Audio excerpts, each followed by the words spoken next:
Wala na kaming nanaisin pa, oh God. Yes, Lord. Kundi mamalagi sa presensya mo, sa piling mo, oh God. Yes, Lord. Aming Ama. Yes, Lord. Come on, congregation, sing your heart out loud to the Lord. Yes, Lord. Wala nang hahanapin pa. Wala na kaming hahanapin dahil walang papantay sa'yo. Yes, Lord, nag-iisa ka sa mundong ito. Thank you, Lord, for not giving up on us. Thank you, Lord. Hallelujah. Yes, Lord, wala kaming nanaisin. Wala ka nanaisin ang pusong ito. Kundi ang sambahin ka, kundi ang purihan ang pangalan mo. Kaya ang naisin Yes, ng Lord. puso ko sa piling mo. Yes, Lord. Hallelujah. Hallelujah sa piling mo. Kami ay may kapayapaan at tunay na kagalakan. Maraming salamat, Panginoon. Sa iyo muli, ang mataas na pupuri, pasasalamat at pagsamba. Ito po ang aming sabot na langin sa pangalan ni Jesus at ang lahat na magsabi ng Amen and Amen. Thank you, Lord. To God be all the glory.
Magandang umaga po sa lahat. Palakpakan po natin muli ang ating Panginoon na buhay. We give you glory, Jesus. We praise you. Okay. Batiin po muna natin ang katabi natin. Okay. So good to see you. The blessing of God is overflowing to each and every one of us. Tommy-san. Oh yeah. Yes. Okay. Thank you Okay. so much. Translate mo? Up. You will translate? Onegaishimasu. Meron ba tayong Japanese? Okay po. Wala. Ayan. So, today, we're going to partake the Holy Communion. And Meron siya. bago po natin ito i-partake, let's search our hearts. Dahil isa po itong banal na gawain para sa ating Panginoon. And okay, basahin po natin. Meron siyang... Onegaishimasu. Okay. Thank you. Okay, wait lang po, no? Thank you, Ems. Makakonect po tayo. Ayan, thank you, brother. Okay. Communion. So, alam po natin ang gawain na ito ay napakahalaga. Dahil ito po ay nagsisimbolo sa ating mahal na Panginoong Jesus na ginawa niya sa krus ng Kalbaryo. And the night before he was betrayed, ay binigay niya ang mga salitang ito. Basahin po natin sa 1 Corinthians chapter 11 verse 23 to 26. For I received from the Lord what I also passed on to you. The Lord Jesus, on the night he was betrayed, took bread, and when he had given thanks, he broke it and said, "This is my body, which is for you. Do this in remembrance of me." The purpose of communion ay alalahanin natin kung ano ang ginawa ng Panginoong Jesus sa cross. Look back to the cross. Para saan niya ba ito ginawa? Hindi lang ito para sa Kanya. Hindi lang para magbigay ng glory sa Panginoon, kundi para tayo ay iligtas sa ating mga kasalanan. Binigay niya ang kanyang sarili. Inalay niya ang kanyang sarili para tayo ay magkaroon ng buhay na walang hanggan. Amen? Look forward to the promise. Sinabi sa 1 Corinthians 11:26, "For as often as you eat this bread and drink this cup, you proclaim the Lord's death until He comes." Notice this. Once na nireceive na natin ang Panginoon, tayo ligtas na. Kaya wala na magagawa ang kaaway o ang Satan, ang devil, para bigyan tayo ng mga lies na kapag tayo nakagawa ng kasalanan, tayo hindi makakapunta sa langit. No, brothers and sisters. Binigay niya ni Jesus, binayaran niya ng ating mga kasalanan noon, nung bata pa tayo, nung hindi pa tayo nakilala sa Kanya, nung nakilala na natin siya, nagkakasala pa rin tayo. At sa mga kasalanan na magagawa natin sa darating pa habang tayo nabubuhay dito sa mundo, binayaran niya na ito. Ganun ka-powerful ang gift na binigay sa atin ni Jesus. Kaya huwag tayo mag-doubt na tayo ligtas na ba. Binayaran niya na ang ating mga kasalanan. Kaya panghawakan na natin ang promise na yon. Amen po ba? Ano pa? Sinabi dito, look around. Tignan natin ha. Okay. 1 Corinthians 11:20, "For he who eats and drinks unworthily eats and drinks condemnation to himself, not discerning the Lord's body. For this cause many among you are weak, sickly, and many died." Ano po ibig sabihin nito? Tignan natin ang sarili natin. Siyasatin natin ating mga puso dahil kapag tayo ay lumalapit sa Kanya nang hindi tayo nagpapaayos o humingi ng kapatawaran sa ating mga kasalanan, ay nababaliwala ang pagpupuri natin sa Kanya. Nababaliwala yung paglapit natin sa Kanya kung tayo mismo ay hindi humingi ng kapatawaran sa ating mga kasalanan. He is faithful and just to forgive us. As we partake this Holy Communion, brothers and sisters, napakabuti ng Panginoon. Kahit ano nagawa nating kasalanan. Katulad ng sinabi ko, alam niya na to. Alam niya na kung ano yung mga nagawa nating kasalanan at pinatawad niya na tayo. So, huwag na tayong magatubili, huwag tayong mapanghinaan ng loob. Kung tayo ba'y patatawarin o tatanggapin ng Panginoon, punong-puno siya ng biyaya, punong-puno siya ng habag, at punong-puno siya ng pagmamahal. Hallelujah. And also, in the same way, after the supper, he took the cup, saying, "This cup is the new covenant in my blood. Do this whenever you drink it in remembrance of me. For whenever you eat this bread and drink this cup, you proclaim the Lord's death until He comes." Every time we do this, hindi lang po tayo basa-basa tinatanggap yung salvation or yung ginawa ng Panginoon sa cross, kundi pinapakita natin sa mundo na tayo nagkakaisa at inaalala natin ang kanyang pagkamatay sa cross. At hindi lang yun, tayo nagsiselebrate dahil siya ay nabuhay muli. At sa kanyang pagkabuhay, tayo ay sinama niya sa pagkakabuhay. Amen po ba? In the history sa mundong ito, walang hero o walang leader ng kahit anong sekta o na kahit anong organization na inala yung buhay niya at nabuhay muli. Si Jesus lang ang nakagawa nun. Yun ang pananghahawakan natin. Na ang Diyos natin ay namatay para sa atin at hindi lang yun, nabuhay siya, nakasama natin. Para sa buhay na walang hanggan. Hallelujah. So, i-ano na po natin i-distribute na natin ang bread ng cup. So, bago po ito natin i-partake, tayo po yumuko at tayo po ay muling alalahanin ang kabutihan ng Diyos sa bawat isa. Lord, none of us here are worthy. Wala po kahit isa ang matuwid sa amin. Wala po kahit isa ang kayang magmalinis. Wala pong kahit isa na kayang magmalaki sa aming mga mabubuting gawa. Dahil lahat po kami ay makasalanan. Lahat po kami nagkakamali. Lahat po kami marurumi, Lord. But because of your Son, Jesus Christ, who died and offered His life for us, for the ransom of many, that whoever believes in Him will not perish but have eternal life. Lord, Nandito po kami muli, once again, nagpapakumbaba. Humble us once again, Lord. Dahil minsan, Lord, sa mga biyayang pinagkakalob niyo po sa amin, nakakalimutan namin na lahat ng ito'y galing sa inyo. Akala namin galing ito sa aming mga lakas, sa aming mga pagpupursigi, sa aming mga paggamparo, sa aming mga trabaho. Pero Lord, kung wala kami lakas, di namin ito magagawa. Inaalala po namin, Lord, ang ginawa niyo po sa cross. Inaako niyo po lahat, Lord, ng mga sakit, mga pangungutya, mga bagay-bagay na dapat para sa aming kapurusahan, sa aming mga pagkakasala. Lord Jesus, kinuha niyo po yun. Inako niyo po lahat ng iyon para kami hindi na po kami mapunta sa hell. Dapat kami po ang magsasuffer nun, Lord, sa aming mga kasalanan. Every time we lie, every time na nakakaisip kami ng mga hindi magaganda, Lord, para po namin dinadagdagan ang pagpapakapako niyo sa krus, sinabi niyo po yun. Pero Lord, nagpapasalamat po kami dahil tinapos niyo na po ito. You said it is done. Lahat po ito, Lord, binura niyo na po. Lahat po ng aming pagkakasala, Lord, nilinis niyo na po ito through your precious blood. Kaya pagkamarapatin niyo po kami, Lord, Father God, thank you for your Son. As we partake this bread,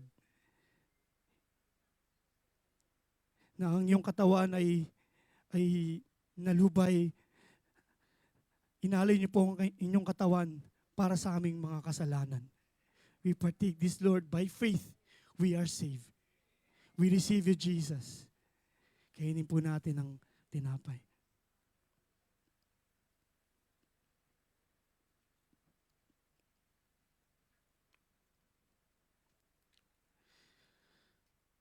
At dahil po sa inyong dugo na tumagis sa krus ng Kalbaryo, kami po'y nalinis na.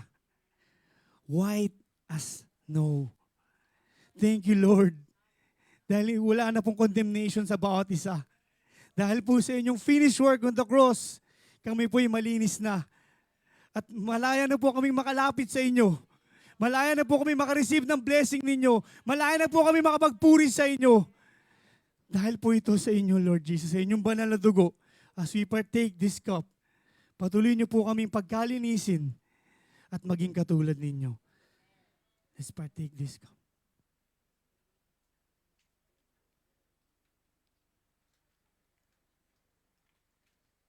Thank you, Lord. Thank you, Father. Salamat po muli dahil pinagkakaisa niyo po kami. Salamat po sa inyong banal na Espiritu na patuloy po nagbabago sa bawat isa. At sa pagpartake po namin ito, restore us. Lahat po ng aming kasakitan ay pagalingin ninyo. Lahat po ng bondage of the enemy will break free, will break loose in the name of Jesus. And let the power of the Holy Spirit be upon us as we worship you, as we follow your commands. We want to be like you, Jesus, for your glory alone. We thank you, and we give you back all the praise and glory. In Jesus' name, amen.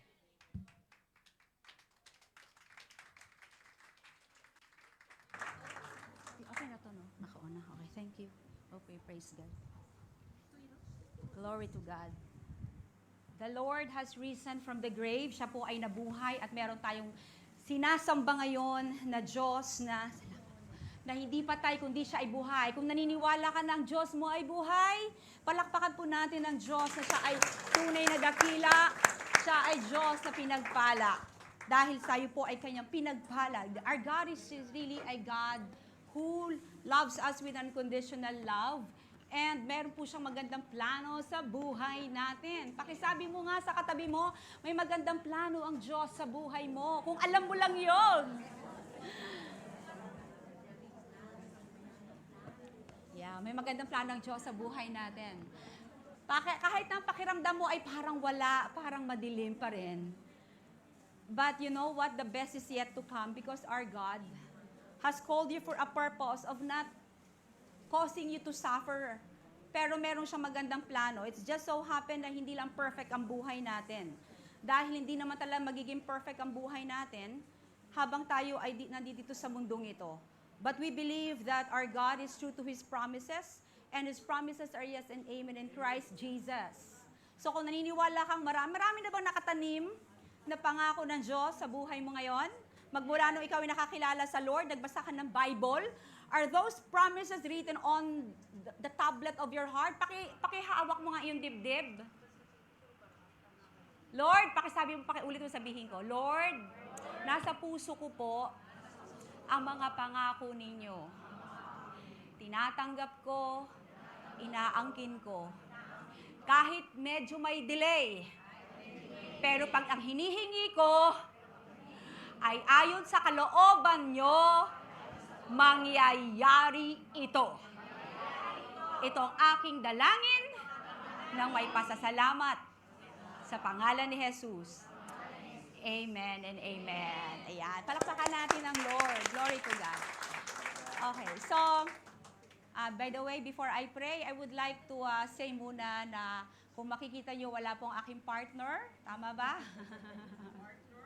Yeah, my partner. Kasi siya po ay may plano maging taxi driver. Alam nyo ba, nung kami many years ago, hindi, joke, pero God's will be done. Kasi mag-aaral ni bunso namin ng college, so marami expenses, pero di natin alam kung ano mga sideline ang pwedeng gawin ni Pastor. Pero anyways, alam nyo ba na on our way going to our house, pauwi kami lagi, dadaan na namin ng isang taxi park. Tama ba yon? Yung puro, nakita mo yon? Pag umuwi kami doon ng mga anak ko, nung maliliit pa sila, why don't you tell daddy to just to do the taxi driving? Para we have lots of money. Mukhang magkakaroon ng katotohanan yata ngayon.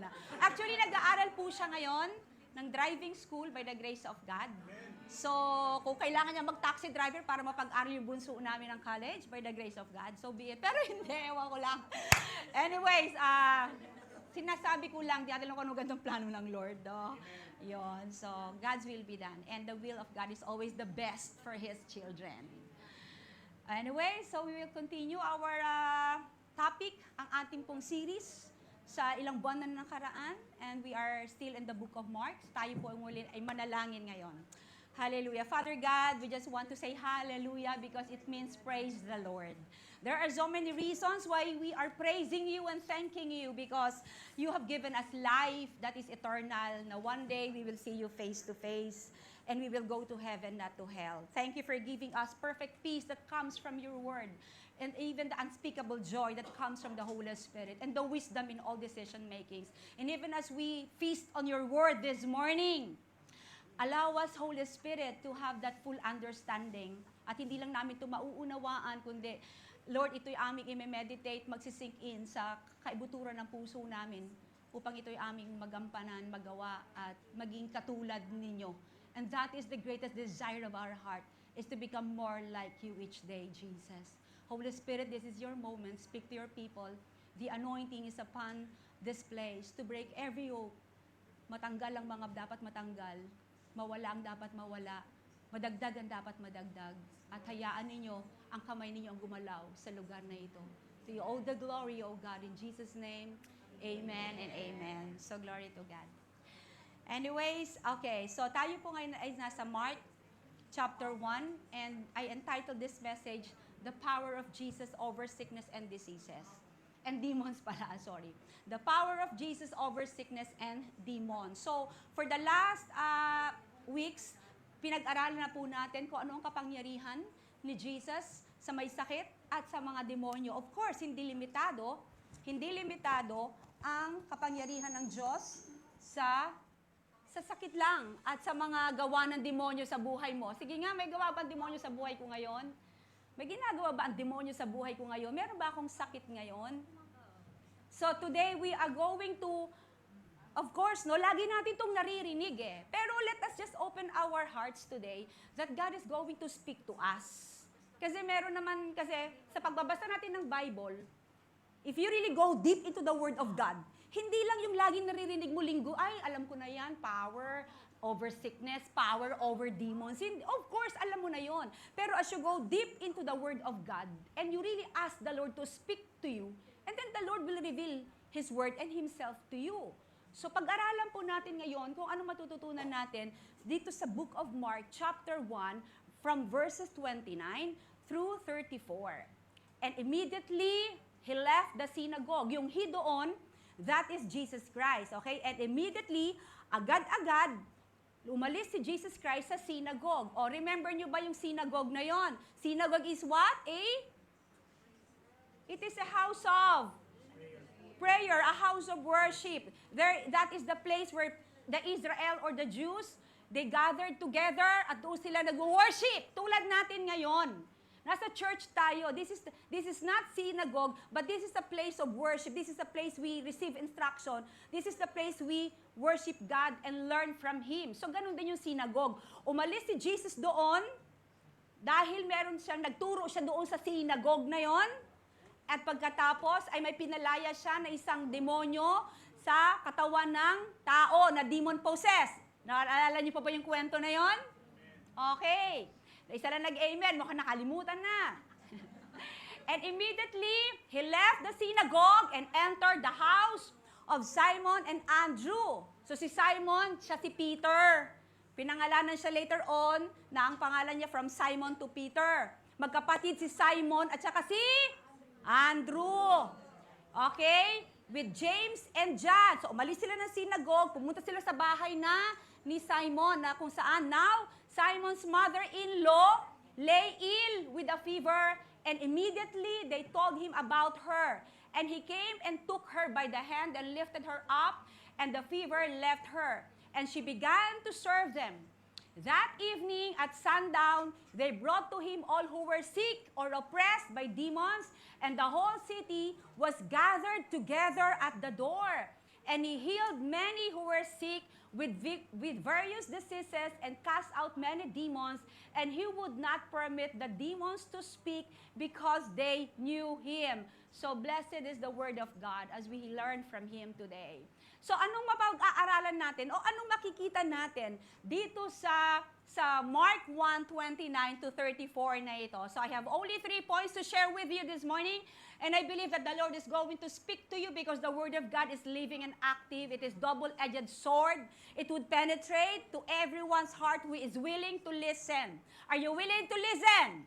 Are you willing to be transformed? Are you willing to be changed?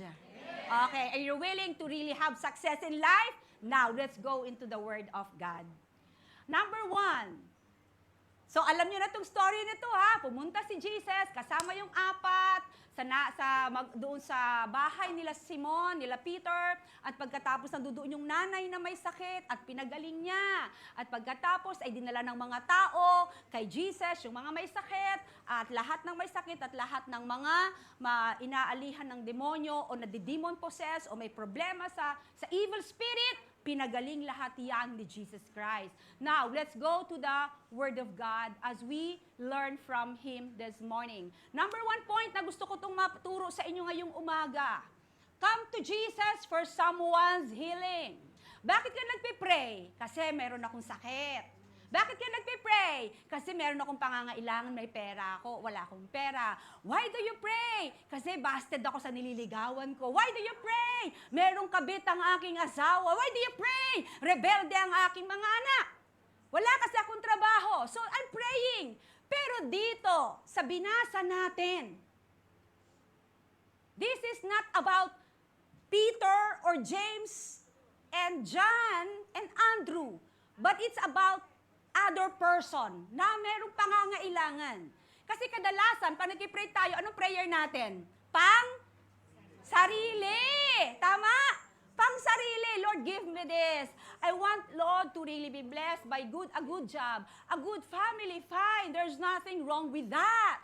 Pero the Lord is reminding you and me this morning that we should not only be praying for ourselves, for our family, but also for other people. Pakisabi nga, ibang tao naman.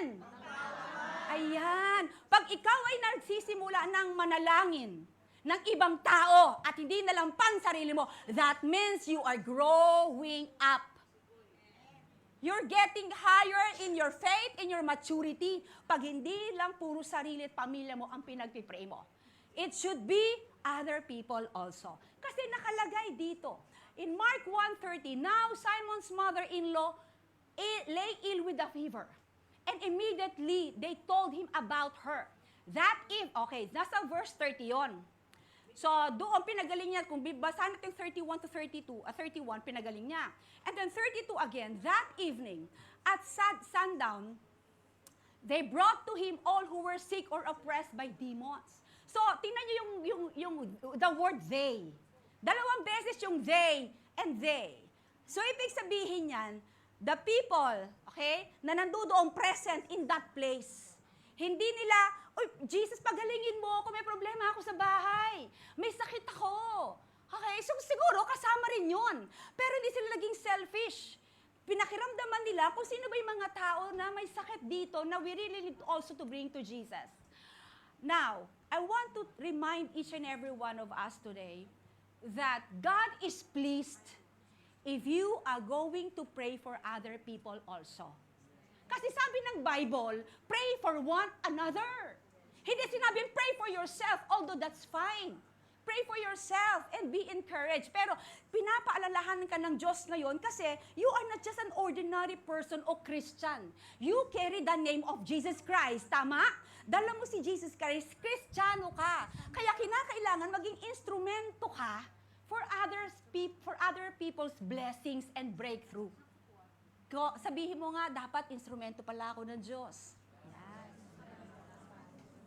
Instrumento ka ba ng Lord? And immediately, nilakihan ko yung immediately. Bakit? Kasi the moment na nalaman nila na si Jesus ay dumating at merong sakit, yung nanay at yung ibang mga may sakit sa kapitbahay, immediately, agad, dinala nila kay Jesus. So anong ibig sabihin natin dyan? The moment you have learned, the moment you receive a report, nalaman mo na may sakit si kapatira, nalaman mo may problema, yung kasama mo sa trabaho, the moment you learned or heard someone who is in need and need the touch of God, you pray right away. Kahit sa park pa yan, kahit sa palengke pa yan, kahit nasaan ka, be an instrument of blessing. True? So, kinakailangan natin kaya nga, di ba, we always pray. Ano ba yun? Ano yun? Please help me, music. Ano yun? Yun. Opened up my eyes to the things unseen. Tapos, ano sunod? Yun. Show me how you love. Show me how to love like you have loved me. Kung paano ka nagmamahal, ganun din ilagay mo sa puso ko.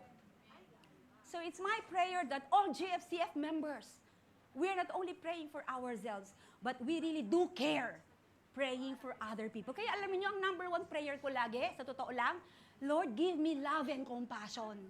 Yan ang lagi kong hinihingi sa Panginoon. Lord, give me love and compassion. Kasi pag wala akong love and compassion, nonsense ang ginagawa ko sa church. Are you hearing me? Amen. Pag wala kang love and compassion, kahit marami kang dalhin sa church, kahit magaling ka mag-pray, magaling ka mag-preach, pero pag wala kang love and compassion, you are nothing in the eyes of God. Kasi ano sabi ng Bible, the 1 Corinthians 13, that even you offer your bodies to the fire, even you speak in tongues, but you are like just a clanging cymbals because you have no love. Kaya all of us, kung kulang ka sa pag-ibig, kung kulang ka sa pake, tama ba? I don't care about it. Kung wala kang malasakit sa ibang tao, then start praying to Jesus. Na hindi isang kaplastikan yung pinapakita natin sa tao na all smile, pero sa totoo lang, wala akong burden sa'yo. Tama ba? Natawa kayo, right? Sometimes ganun ako, I'm not in the mood.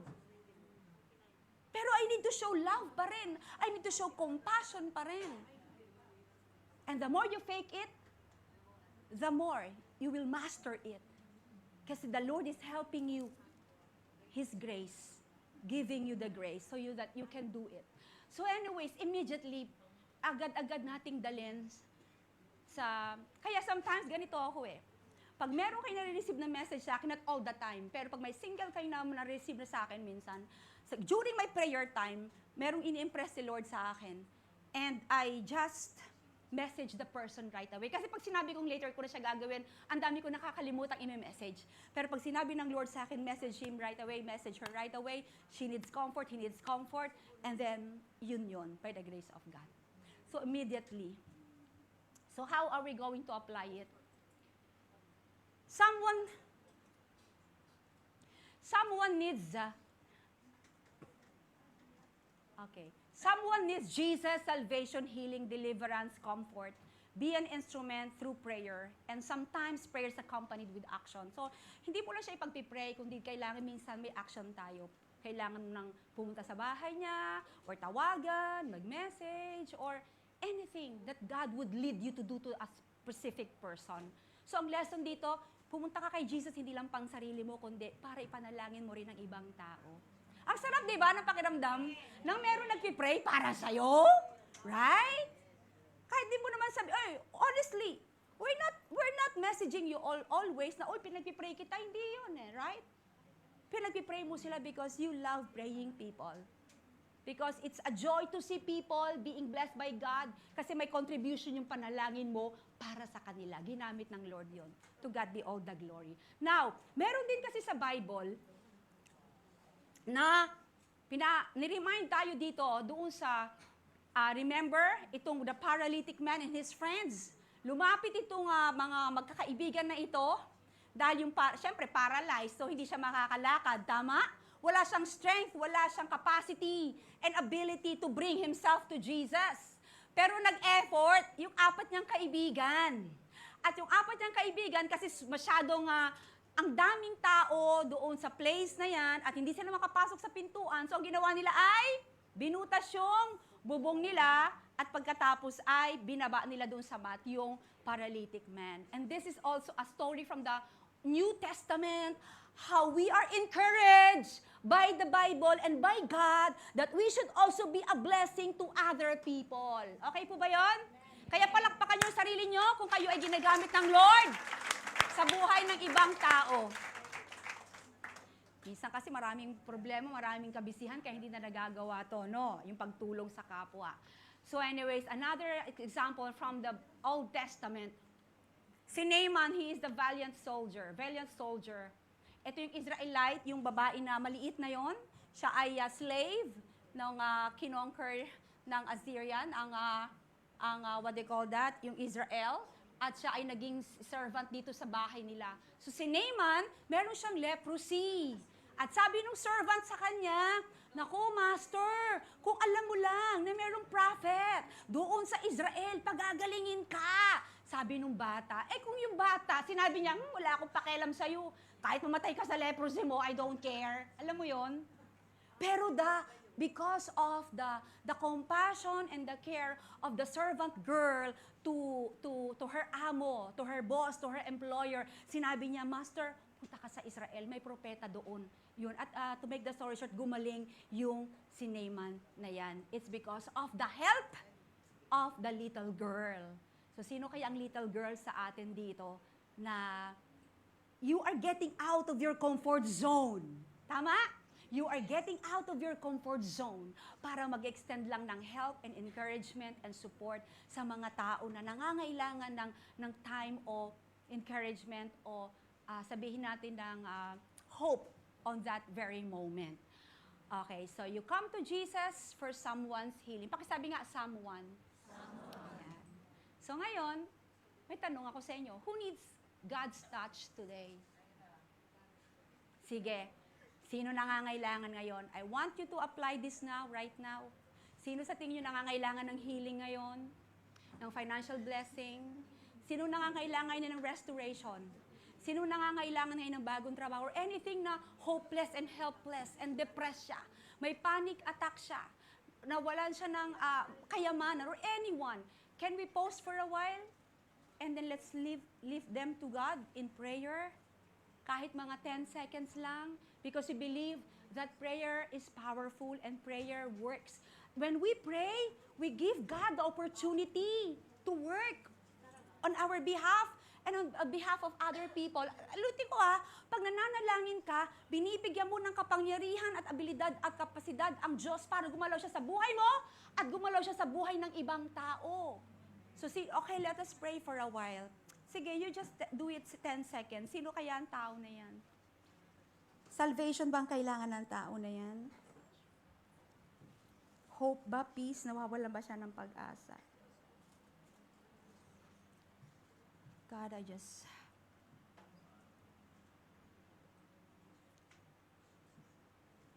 Thank you, God. We seal this prayer because according to your will, if we ask anything, oh God, you promise that you will hear us. Thank you for the confidence. In Jesus' name, amen and amen. So my point number 2 is this: Jesus' availability, willingness, and power to heal. So alam natin yan, na always available siya, okay? And willing siya, at meron siyang kapangyarihan para siya ay magpagaling. And in Mark 1:31, and he came and took her by the hand and lifted her up, and the fever left her. So si Jesus Christ, nung sinabi sa kanya na, Jesus, may sakit po yung mother-in-law ni Peter. Okay, ang ginawa agad ni Jesus Christ, ay nung ginawa niya, pumunta siya doon sa kay nanay at hinawakan ng kamay at siya ay itinayo. At pagkatapos ay nawala daw yung fever, ibig sabihin siya ay gumaling. So, look at Jesus here. Jesus, when you call on Him, when you call on the name of Jesus, He's always available to come.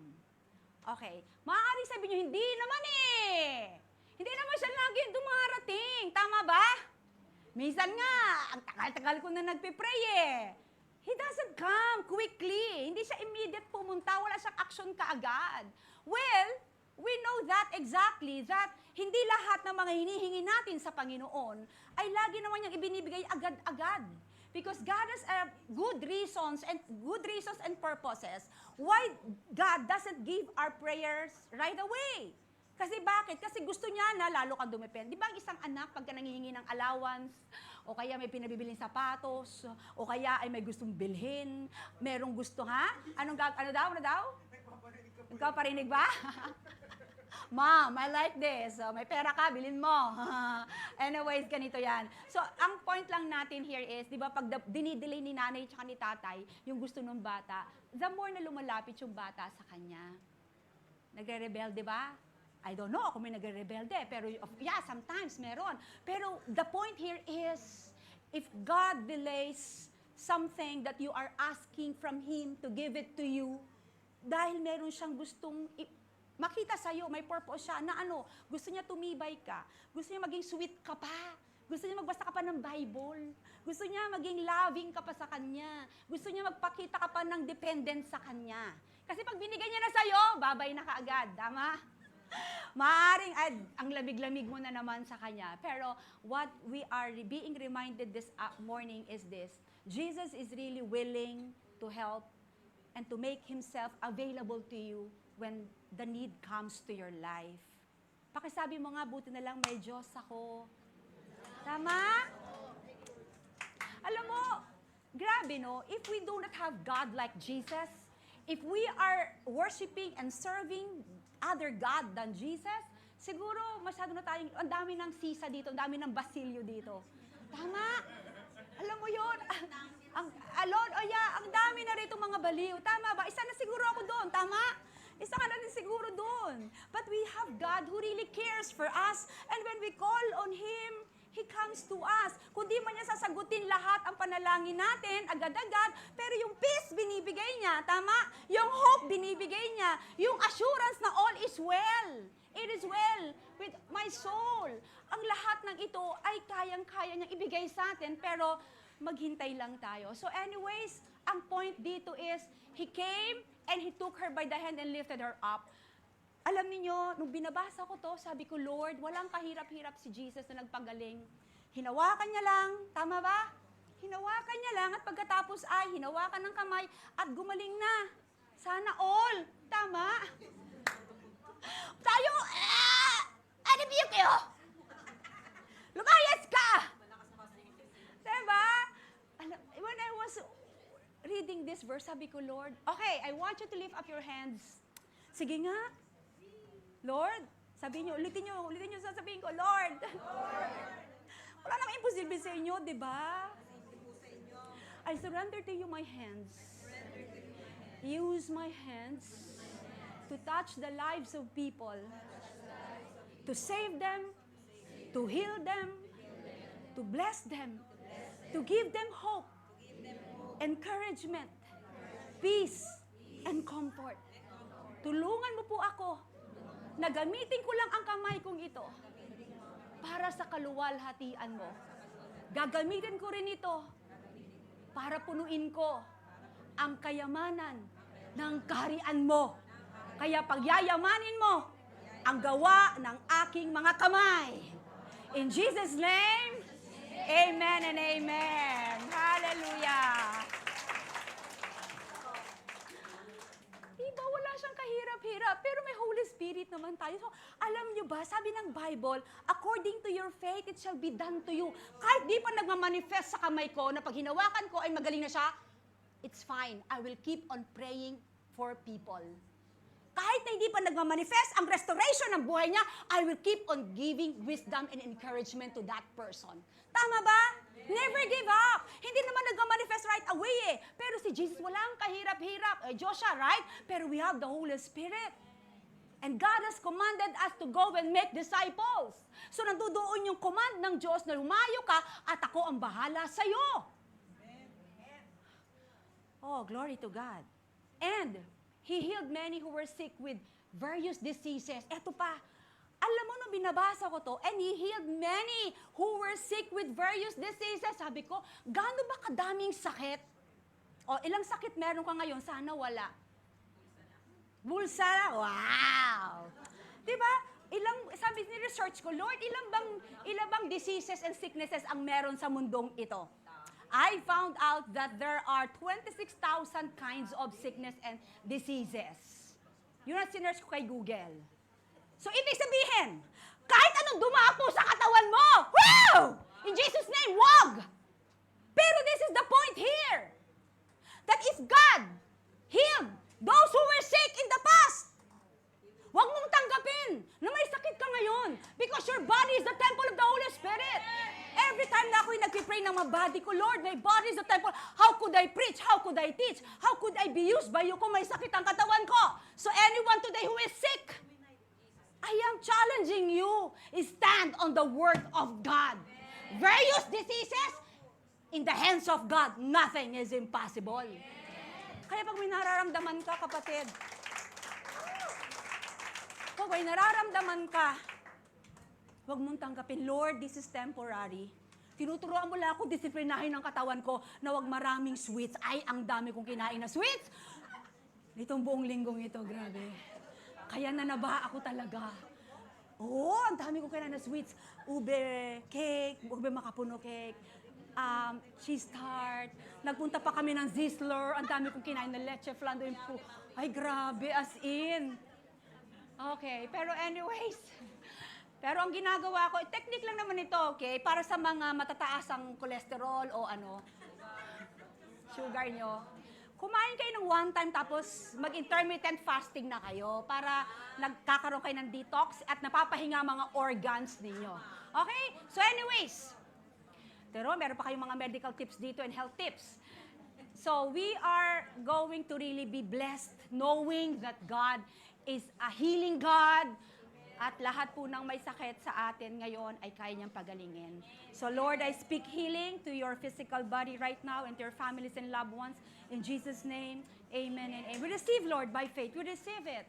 So, application, bring any sickness and need to Jesus anytime. So, anytime. Kasi anytime, wala siyang piniling lugar. Kahit saan siya, nung tinawag siya, pumunta siya. Si Jesus Christ. So, bring any sickness and need to Jesus anytime, anywhere, and experience His power, and serve all with love and compassion without discrimination. So, walang pinili si Jesus Christ. Kahit na bungi ka pa, kahit na, ay, nako, hindi ka mabango, okay lang yan kay Jesus.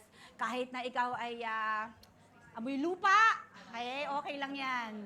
So, lalapitan ka rin ni Jesus. Ikaw ay pagpapapalain pa rin ng Panginoon. So, walang discrimination. So, I have only, how many minutes left? Okay, I'm 5 minutes left. Marami kasi akong daldal. Jesus cares. Okay, ito maganda rito. Jesus cares for our families too. Gusto niyo ba yan? Naman natuwa ako dito, no? Nung pinag-aaralan ko ba? Oo nga, no? May pakialam pala ang Diyos sa pamilya ko. Sabi sa Mark 1:30, now, Simon's mother-in-law lay ill with a fever. Nako, sabi niya, mother-in-law daw ito. Lahat ba ng mother-in-law mababait? Mabait kaya ang mother-in-law ni ano? Buta si Tita Lucy, mabait ano? Tita Lucy, where are you?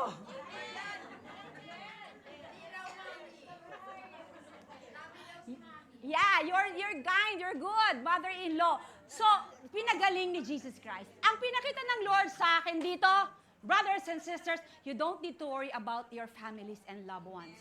Ano ba ang mga family worries mo ngayon?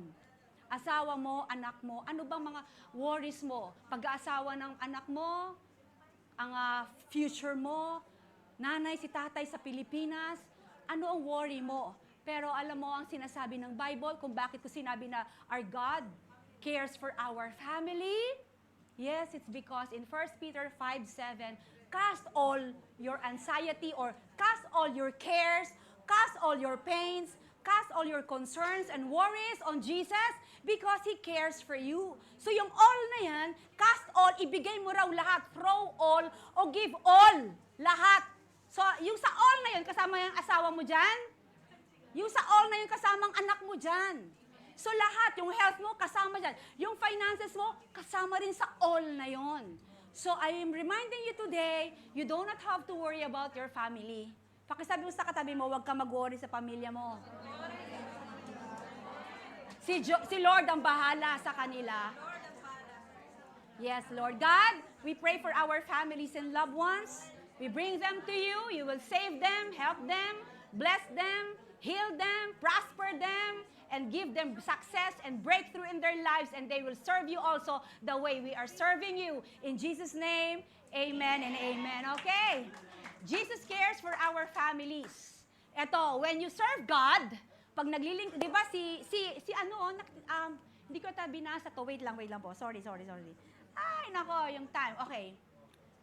Sorry. When you serve God, you and your family are well taken care by Him. Kasi nakalagay dyan. Okay, so, for a minute. Give me 3 minutes na lang, For 1 minute, for 30 seconds, let's pray for our family right now. So this is preaching at the same time application. Because we believe that God is an answering God. So let us pray for 30 minutes, or 30 seconds, or 10 seconds. For our family. Anything. Lord, thank you. Just pray for education. Thank you for the education. In Jesus' name. We receive by faith, O God, with confidence. Your word is true and you are faithful. In Jesus' name. Amen and amen. Alam nyo ba, ang panalangin, hindi naman pahabaan yan. Kahit na 5 words lang yan. But if you really pray it from your heart, the Lord hears you. So cast all your cares kasi nakalagay dyan, Jesus' healing and miracles should move us to serve Him and others. Pag pinagaling ka ni Lord, may ginawa siyang blessing sa'yo, ginawa ka niya ng magandang bagay, ano yung response ng nanay ni, yung mother-in-law niya? Ano ginawa niya? And He came and took her by the hand and lifted her up, and the fever left her, and she began to serve them. Nung gumaling si mother-in-law, agad-agad siyang tumayo at nag-serve. Pinagsilbihan sila Jesus, pinagsilbihan yung mga disciples, yung mga taong nandoon. Kaya ganun ka rin. Pag may blessing kang natanggap, sinagot ni Lord ang prayer mo, pinagaling ka niya, prinomote ka niya, binigyan kayo ng bahay, binigyan kayo ng bonus, binigyan kayo ng something amazing in your life, maliit man yun o malaki, and then you serve God. Marami po nagkapa-pray sa amin. Pag-pray nyo naman, magkatrabaho ako. Kasi wala akong trabaho. Pag ganyan, magta-tithes na ako, tsaka papunta na ako sa church. Nung nagkatrabaho, wala na sa church. Nag-tithes na sa iba. Hello, when God bless you, start serving Him. Okay? Kung bibilangin mo ang blessing ng Lord sa buhay mo, sobrang dami. Nakakahiya po talaga tayo. We are not worthy to receive any good thing from the Lord. Pero ang maibibigay mo lang sa Kanya, yung service mo. Ano yung service mo na yon? Yung service mo na yon, yung time mo, pumunta ka sa church, i-share mo si Jesus, mag-invite ka ng mga kasama mo sa trabaho. Ganun lang naman yun eh. Kung anong time, talent mo, kung anong anything na kaya mong gawin in the kingdom of God, you start serving Him. Because this is the automatic response. Natural na lang yan. Pag ginawan ka niya na maganda, ay, gusto ko mag-serve sa iyo, Lord. Hindi yung nakakalimot, agad tayo balik tayo sa old life natin, sa old habits and lifestyles natin. Ilan na lang slides ko, 3 na lang. Jesus' power over demons. May ano naman eh, merong communion naman, di ba? So extended ako ha. Okay. Jesus' power over demons. And He healed many who were sick with various diseases and cast out many demons. And okay, wag muna tayo doon. And cast out, eto na naman, napunta na naman yung mata ko sa demonyo. Kayang-kayang tanggalin ni Lord. Demonyo, tama? Lahat po tayo nadidemonyo, right? If you remember yung preaching ko last time, sabi ko mayroong demon possession and demon oppression. Naalala nyo ba yon? Ang demon oppression, sa demon possession, wala na tayong mga Christians kasi ang nagpo-possess sa atin ng Holy Spirit. Pero na-oppress tayo, nako-control tayo, nai-influensyahan tayo, natitempt tayo ni Satan na gumawa ng something na hindi tama sa mata ng Diyos. Ngayon, tinanong ko, Lord, gaano ba kadaming demons ito? So, binalik ako ni Lord kay Legion. Si Legion, kailan niyo si Legion? Si Legion, siya yung sa Book of Mark. Mapupuntahan natin siya sa mga susunod na Sundays. Sabi ko, o nga, Legion. Alam niyo ba ang Legion? Pangalan ng isang military unit yan. It is the largest Roman military unit composing ilan daw tao? 6,000 men. Yung 6,000 na tao na yan, ay pinasukan niya doon sa Book of Mark 2, ha? Pero gusto ko lang bigyan ng idea kung gaano kadaming demonyo na umaaligid. Kaya be aware. That's why the Bible say, okay, be aware. Because the devil is like a roaring lion. Looking for someone he will devour. Kasi ang dami. So sa legion na to, yung lalaki na pinoses ng demons, sa Book of Mark 5 na yan, ay, ang sabi ng lalaki, what's your name? Sabi ni Jesus. Minamadali ko na, sabi ni Jesus, sabi ng Legion. Alam niyo pala ibig sabihin ng Legion? May 6,000 demonyo ang nag-house o nakapasok sa body ko. Ha? Ilang demonyo kayo nasa katawan mo ngayon? Oh my God. In Jesus' name. Pero, I'm not saying na possess ka. Pero ini-influensyahan ka niya, tinotorment ka niya, tinitempt ka niya, at hindi lang yon, mga spirit of lust. O, wag niyo sabihin sa akin walang demonyo yon. Spirit of gambling, wag niyo sabihin ano yon. Spirit of fornication, wag niyo sabihin hindi demonyo yon. Spirit of gossip, wag niyo sabihin demonyo yon. Spirito ng utang, pwede rin. Pero ang point natin dito is what? Kaya ang ano si Mary Magdalene? Si Mary Magdalene, nung pinalayas ni Jesus, ang demonyo sa katawan niya, may 7 siyang demonyo na pinalayas. Oh, nung na-born again ka, ilang demonyo ang lumayas at ilang natitira ngayon? Ha? Yeah, totoo naman yan, right? 6,000 ang ibig sabihin niya ng army. At sa buhay ni Legion, nung pinoses siya, 6,000 demonyo ang kaya pala ganun siya kalakas. Pero the good news is, oh my goodness, Jesus, our God and our Lord and Savior, has the power to cast out all the demons in your life because you have the Holy Spirit. So lahat ng spirito na meron ka, spirit of pornography, spirit of lust, spirit of utang, spirit of gossip, spirit of fornication, spirit of vices, pride, spirit of pride and anything. Lahat ng demonyo yan sa'yo. Hindi mo sila nakikita, pero nag-ooperate sila sa buhay mo to distract you and to delay your growth as a Christian. So, paano natin ito i-apply? Tapos na po ako. Application. You come, number 1, come to Jesus for someone's healing. Nag-pray tayo kanina yan. Tuloy mo lang yan. Number 2, Jesus' availability, willingness, and power to heal. So you serve all with love and compassion. and bring any sickness and need to Jesus anytime, anywhere, and experience His power. Number 3, Jesus' power over demons. You have the power to silence the devil in your life because you are in Christ. So hindi ko na ito explain, yung mamayang hapon na lang ang magtuturo niyan. Yung kung bakit pinasilence ni Jesus yung Satan. So hindi ko natuturo yan. So anyways, gusto ko lang sabihin sa inyo, ang title na pinag-aralan natin ngayon, kasi gusto ko itong maiuwi niyo. This is what I would like you to bring home. The power of Jesus over sickness and demons. So again, you have the authority and the power to silence the work of the devil in your life. Kung meron kang sakit, o kung sino man sa pamilya mong may sakit, unang-una, pag-pray mo yung sarili mo. You don't need a pastor. You don't need an elder to lay hands on you to get you well. Because the Bible says that you have the Holy Spirit, and the Holy Spirit is already enough for you to claim the healing promise of God, that I am the God that healeth thee. I am the God that heals you. At pagkatapos ipanalangin ng sarili mo, kahit di mo pa nakikita any sickness in your body na hindi pa naman nag-manifest ang healing, keep on praying and keep on standing on the Word of God that Jesus died on the cross for your sickness. At hindi lang yon, kung anong merong demon meron sa'yo ngayon na pinapahirapan ka, I know, you know very well exactly who you are. Tama? Kilala mo ang sarili mo kung saan ka mahina. Alam mo ang sarili mo kung saan ka nakakulong, kinukulong ni demonyo. But you are no longer slaves to sin, but you are slaves to righteousness. Hindi ka na alipin ng kasalanan, kundi alipin ka na ng katwiran ni Jesus Christ. Kabanalan. Yan ang damit mo. Righteousness. Yan ang damit mo. Kaya walang kapangyarihan sa Satan para paglaruan ka. It's about time to really stand on your feet and claim the promises of God. What the devil has stolen from your life, bring everything back through the name of Jesus Christ. Lahat ng ninakaw ni Satan sa inyo, may kapangyarihan ka. Yan ang gusto kong iwan sa iyo ngayon. May kapangyarihan ka para angkinin mo uli kung ano yung nawala sa iyo. And to God be all the glory. May I request everyone to please rise and let's close this in prayer. Tayo po ay tumayo. Father in heaven, Jesus, Holy Spirit, we are so blessed because we are your children. We know your word. We are your children. You are our Abba Father. We thank you for allowing us to understand that you are the God who is powerful, the Almighty God, and nothing is impossible with you. I speak deliverance in this place right now.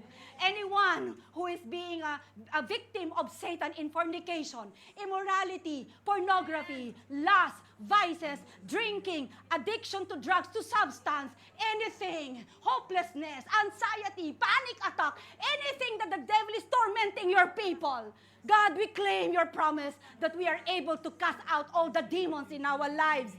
And we thank you for healing us, making us whole, restoring us, because a shalom life belongs to your people, because we are your children. To you all the glory. We bless you. Let your will be done to your people. Let your name be glorified in our lives. And whatever is your purpose, it shall come to pass. It shall happen. We belong to you, God. In Jesus' name, amen and amen. Glory to God. Thank you, Lord. Amen! Thank you, Mami. Grabe naman talaga, oh. Siyempre, meron din tayong power to give. Right? So, ang ating verse po sa umagang ito is from the book of Deuteronomy chapter 30, verse 9. So, sa araw na ito, tinawag ko ang langit at lupa na maging saksi kung alin dito ang pipiliin ninyo. Buhay o kamatayan, pagpapala o sumpa, piliin sana ninyo ang buhay para mabuhay kayo ng matagal, pati na ang inyong mga anak. So unang-una sa lahat, God sets before us a choice. No? Kung makikita natin dyan, kasi nakilagay dyan, I have set before you life and death, blessing and curses. So we have to choose. So ganun din sa ating pagbibigay. We have to choose what? Kaya nakalagay dito, to bless or mag-choose tayo ng curses. So number 1, ang pinakamaganda rito is, meron akong 3 point. Kung may 3 point si Mami, may 3 point ako, pero mas mabilis lang to. Sabi, dapat, kailangan pala, dapat pala, meron tayong to give with purpose. Kasi bakit tayo nagbibigay dito? Kasi may purpose tayo, di ba? So kung wala tayong purpose, ibig sabihin niyan, napapagod ang bawat isa sa atin kapag tayo ay nagbibigay, right? 'Di ba? So every time we give our tithes, offerings, o mag-pray tayo sa ibang tao, 'di ba? Binibigay natin yung purpose ng Lord para sa buhay nating bawat isa. And number 2, recognize the power of your choice. Dapat nakikilala natin na meron pala tayo talagang power to give. Kasi bakit? It is not about losing our money, but nire-release natin yung faith natin. So, hindi tayo pinoforce ng Diyos para maging generous tayo, but He invite us to choose it. Amen po ba? So, ang number 3 point ko dito is, teach next generation. Kasi bakit nakalagay doon? Doon yung piliin sana ninyo ang buhay para mabuhay kayo ng matagal pati na ang inyong mga anak. So when we give joyfully, nakikita ng ating mga anak, dapat tinuturuan natin sila na maging mapagbigay. Meron lang akong isang kasi yung anak ko na lalaki, si Rio, sabi niya, pag nagigibing, sabi niya, Mama, bakit pala pagka kumukuha kay nagbibigay kayo doon sa basket? Sabi ko, anak, gusto kong makita mo na may purpose ang pagpunta natin dito at merong pinapagawa sa atin ng Diyos. Kasi kung ano yung legacy na iniiwan natin, kung ipinipili nating ipakita sa ating mga anak na tayo ay nagbibigay, syempre, 'di ba? Nakikita nila gagayahin 'yan eh. 'Di ba? So kaya nga sinabi na ito, piliin ang buhay para mabuhay kayo. So ibig sabihin, if we choose life, meron tayong iniiwang pamana sa mga anak natin. Kasi gusto natin na makita nila na ang pagbibigay ay binigay rin sa atin ng Diyos para ma-choose natin ang buhay. Amen po ba? So, dapat maging modelo tayo para sa ating mga anak. Ganon din sa mga kabataan. Maging modelo kayo sa bawat isa. Amen po ba? So, application, ang giving kasi hindi madali. Lalo na pag tayo ay, we are lack, di ba? Pero, it is a choice to trust God. And dapat, meron tayong daily choice. Bakit? Kasi daily to eh. Dapat araw-araw ginagawa nating choice. So, every act of generosity, it is a declaration that I chose life, not lack, and I chose blessing, not fear. To God be all the glory. Ushers, please. Amen ba? Masyado kang tahimik ka. Glory to God. Okay, so ang ating pong, yung ating 29th year church anniversary. So the Lord added. Grabe, no? Dami na natin dito. Mamaya may second service pa. So it is on November 2, 10:30 po yan sa Arthur's Hall. Last year, doon tayo sa Saitama, sa Soka. So magkita-kita po tayo lahat doon. Amen? Excited na ba tayo next month na to pala? Grabe! No? Oh, may meeting daw tayo. Anyway, so napakabuti ng Panginoon sa atin because the Lord added to us another year. Diba? Amen? So every year talaga, kita nyo naman si Mami. The Lord added.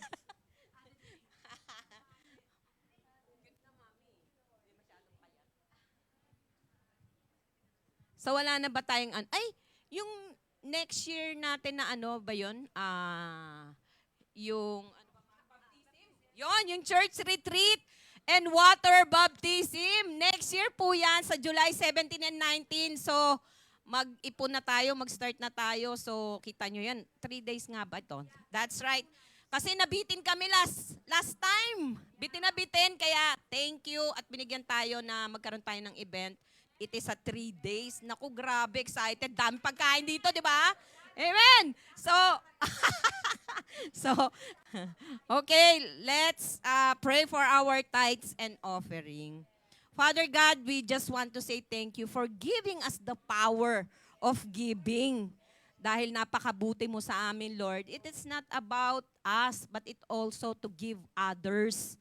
Kasi yun naman ang purpose namin, Lord. It is not for us, but it's also for the people na gusto mong ma-share namin, maibahagi namin kung ano yung meron kami, Panginoon. As you said, oh God, that you are able to do immeasurably more than all we could ask or imagine according to your power that works within us. Kaya salamat po, Panginoon, that we will remain confident on this, that we will see the goodness of the Lord in the land of the living. Kaya marami pong salamat, Ama. Gamitin mo rin po ito sa lahat ng mga taong gumagamit sa aming finances, sa lahat ng mga choices namin, Lord. Give us the wisdom, the knowledge, and understanding sa paggamit namin ng salaping ito na maitutulong namin din sa lahat ng taong gustong makakilala pa sa iyo, Ama. Thank you, Lord, that we will lack nothing. We choose life, we choose give, to bless you, O God. Wag po namin makalimutan, Lord, na we have to choose to give, O Lord, because you are pleased to those who gives. Kaya marami pong salamat. To you all the glory. In Jesus' mighty name we pray. Amen and amen.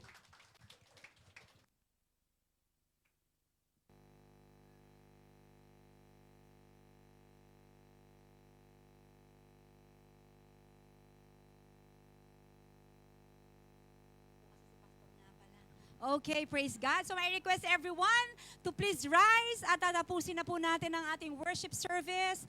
At alam ko po na ang Lord ay tunay na nangusap sa ating lahat. And thank you, God, for this beautiful day, beautiful Sunday. So it's a time to thank God, a time to glorify God, and to thank God for everything that He has done throughout the worship service. Okay, so are you now ready? At tapusin na po natin. Hallelujah. Let's all lift our hands to the Lord. Sige po, taas natin ang ating kamay as a sign of our total dependence on God. Thank you, Father God. Okay, tahimik po tayong lahat sa presensya ng Panginoon as we close this in prayer. Father in heaven, thank you so much because you have given us your Son, Jesus Christ. And Jesus has returned to heaven, but He has given us the Holy Spirit who lives in us. And you gave us the Word, the Bible, the Scripture, the Holy Bible, so that we can really know and understand your perfect will and plan for each and every one of us. And as we decree and declare the promises of God in the Bible and written in the book of Numbers, may the Lord bless you and keep you. And may His face shine upon you and your family and be gracious to you. And may His face turn toward you and your family. And peace, shalom, a life that's nothing missing, a life that is nothing broken, but abundance in everything. Because of Jesus. Receive. Go home. Go home with peace. Go home healed. Go home with hope. Go home with joy in your heart. Go home because blessings are waiting on you. Blessings are on the way. To God be all the glory. In Jesus' name, amen. Hallelujah! Glory Kahit to anong God. mangyari, kahit anong kaharapin natin, nasa atin ang Diyos at tayo matagumpay dahil sa Kanya. Come on, let's sing it out. Kahit na may problema, ay kayang-kaya ko. Do you believe it? Sa gitna ng pagsubok, ako sasama. Magpupuri sa'yo. Wow, wow! Ako ay sasayaw sa'yo. Sasambahin ang ngalan mo. Kahit inipigilan, di papayag na tatahimik lang. Lagi magpapabad sa'yo. Sa piling mo, Panginoon. Kahit come on, let's sing out. Okay lang, makapili ka lang. Let's sing it out, to the top. Kagalakan ko, o kagalakan ko, oh Diyos. Let's declare. Ay ikaw, sa presensya mo'y kalakasan ko'y umabaw. Let's declare. Kahit na may problema, ay kayang-kaya ko. Sa gitna ng pagsubok, ako ay sasamba. magpupuri sa'yo. Handa na ba kayo? Wow, wow. Ako ay sasayaw sa'yo, sasambahin ang ngalan mo. Kahit inipigilan, di papayag na tatahimik lang. Lagi magbababa sa'yo, sa piling mo, Panginoon. Kahit pinapawisan, okay lang. Come on, let's sing for the top. Kagalakan ko, Diyos. O kagalakan ko, Diyos. Let the devil know na ikaw sa presensya mo'y kalakasan ko'y umapaw. Kahit na may problema ay kayang-kaya ko. Sa gitna ng pagsubok, sa gitna ng pagsubok, ako hindi kayo mangangamba. Pagkat kasama namin na ikaw, Jesus, magpupuri sa'yo. Wow, wow. Ako ay sasayaw sa'yo, sasambahin ang ngalan mo.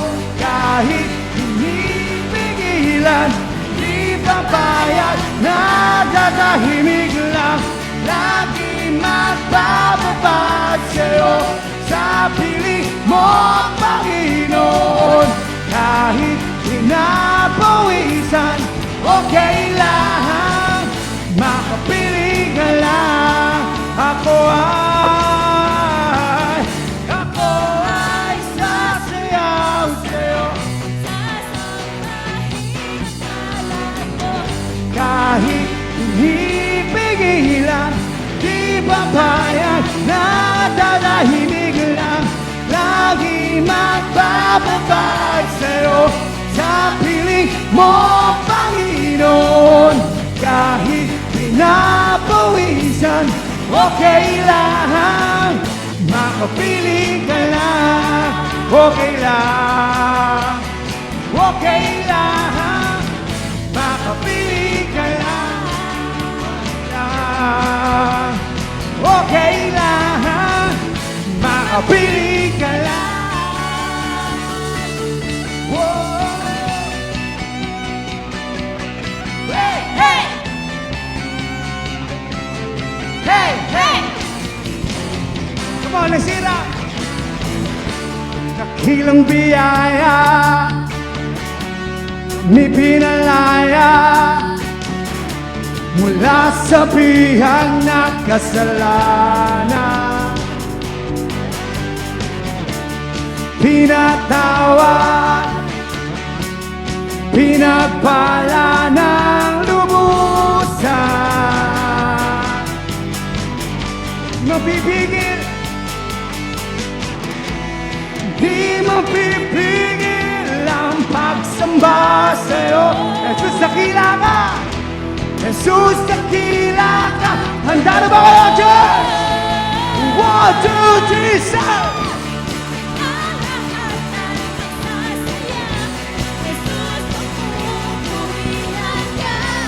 Ikaw lamang ang aming hey, hey! Ang lahat ay magsasabi, ang lahat ay luluhod. Jesus, ikaw lamang ang Panginoon. Hey! Hey, hey! Hey, hey! Hey! Hallelujah! We praise you, God. We give you honor. We give you thanks. We give you glory. In Jesus' name. God bless you, everyone. See you next Sunday.